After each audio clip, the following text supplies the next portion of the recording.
Rudy has never seen a thing in his life, but I swear, he feels this world better than most of us ever could. He was born in a litter of 6, but their mother abandoned them right after birth. All of them had severe infections in their eyes, so bad that each kitten had to have one or both eyes removed. No chance of ever seeing sunlight, no idea what the world even looks like.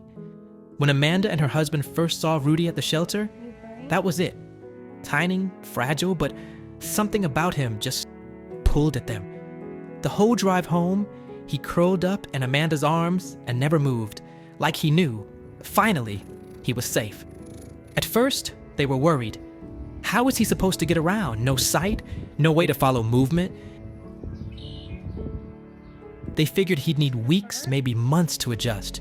But Rudy, he had other plans. He learned the layout of the house faster than anyone expected, used the walls to guide himself, memorized exactly how many steps were on the staircase, never missed one. He had his favorite spots and always knew exactly how to get back to them.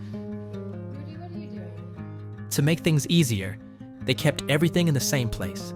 His bed, his food, even his toys. Nothing moved. And Rudy, he had it down. He knew exactly where the treats were kept, and trust me, if you let him, he'd sit by that spot all day, waiting for just one more. Now, there were already 2 cats in the house.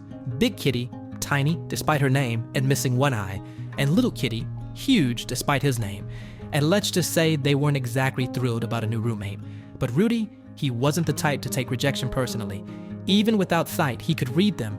He knew when they were nearby, when they were waiting, watching. Somehow he always timed his pounces just right, turning their standoffs into a game. Little by little, they let him in. But Rudy wasn't just about play. More than anything, he hated being alone. He always wanted to know where his people were. When Amanda worked, he'd sit on a stool beside her, just listening to the sound of her typing. And when her husband came home, Rudy was always the first to the door, rubbing against his legs, meowing, his way of saying, "I missed you." Want some pee? Rudy has never seen a thing, but he sees the world in his own way.